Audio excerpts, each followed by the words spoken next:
Bishop wa North Kigezi Right Reverend Onesmus Asimwe agizire nguho kusima Ruhanga nakwa kugenderire kuretera omuntu ekikopo cyo kujunwa tukuri kumara ebicwero no kwereka esente omukanisa nenchi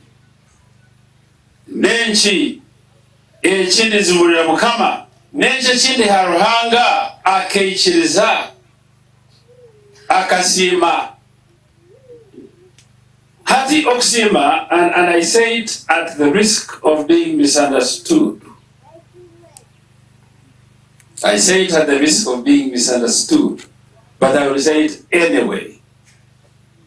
Hati okusima, kuhindukire okukushoroza empiha.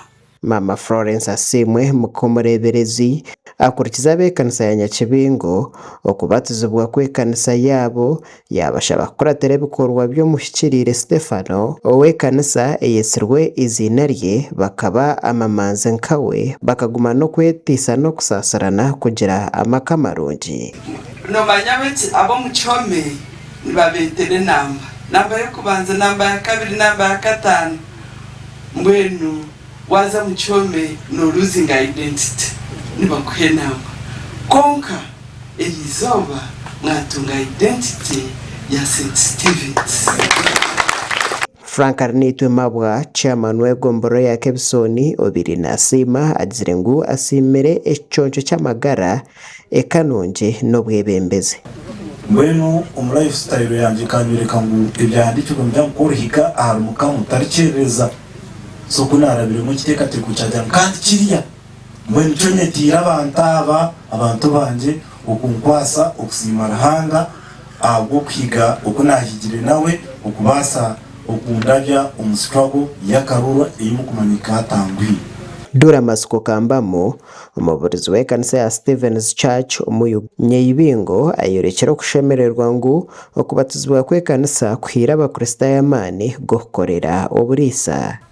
Nitwara umugisha wo kusimaranga munonga bw'izoberi kandi itwetegezo bw'ibulingwa na kucya munonga abo kwatiza ekanisa yitu ya Nyibingo no kugitungira izina kandi yatunga izina rusya St. Stephen's Church of Uganda.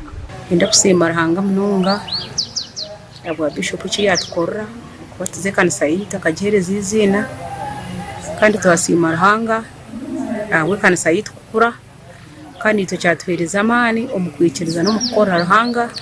Hosea Barije senior warden w'ekanisa ya Stephen's Church of Uganda Nyibingo agizire ngu bino butashemererwa ahabwo butatunga buhereza bwo kugaita okubatiza no kwirira ahakanisa yabo hati obuyabatizibwa baza kukora obucweka ihembe tunga oburisa turukutunga oburisa nk'ekanisa tugira obuhereza bwayiyo umwahure nabari hii kandi twayiteyaga urukwenda kubatizibwa ningo rukwenda kugitwa nikitwanguhira koraka kukitukora hamwe no kushembera ningo kutunga umubiri kwa mukama witu hamwe na vinyo bakuraga gasha kwa Smart Robert Mugabi kurugira cy'umumuriro kongere.